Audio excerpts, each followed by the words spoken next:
साल 2025 इख्तिताम की तरफ बढ़ रहा है और ऐसे में ये सवाल अहम हो गया है कि साल 2026 पाकिस्तान के लिए कैसा रहेगा।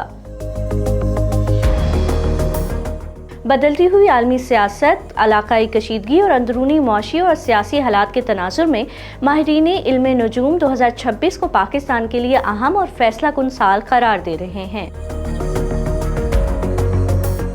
एस्ट्रोलॉजर सामिया खान के मुताबिक अगरचे 2026 में दुनिया भर में कशीदगी बढ़ सकती है, लेकिन पाकिस्तान के हालात मजमूई तौर पर निस्बतन बेहतर रहने के इम्कानात हैं। इनका कहना है कि भारत इस वक्त अंदरूनी मसाइल में घिरा हुआ है, इसलिए पाकिस्तान के साथ किसी बड़े तनाज़े का इम्कान कम है।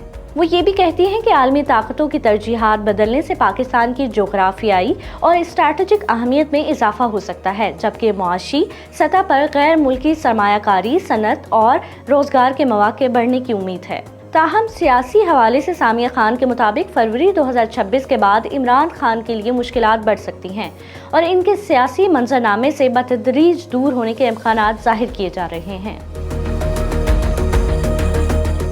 दूसरी जानिब एस्ट्रोलॉजर हैदर अली जाफरी के मुताबिक 2026 के आगाज़ में आलमी सतह पर बेचैनी, गलत फैसलों और सरहदी तनाव के आसार हो सकते हैं, ख़ास तौर पर भारत, अफगानिस्तान, यूक्रेन और जनूबी बहीरा चीन के तनाजुर में। इनके मुताबिक पाकिस्तान एक सियासी रीसेट से गुजर सकता है, जहां नई सोच और नई क़यादत उभरने के इम्कानात मौजूद हैं। मजमूई तौर पर माहिरीन के मुताबिक अगर पाकिस्तान ने इत्तेहाद, दानिशमंदी और दुरुस्त हिकमत अमली इख्तियार की तो साल 2026 चैलेंजेस के साथ साथ तरक्की और नए मौके भी ला सकता है।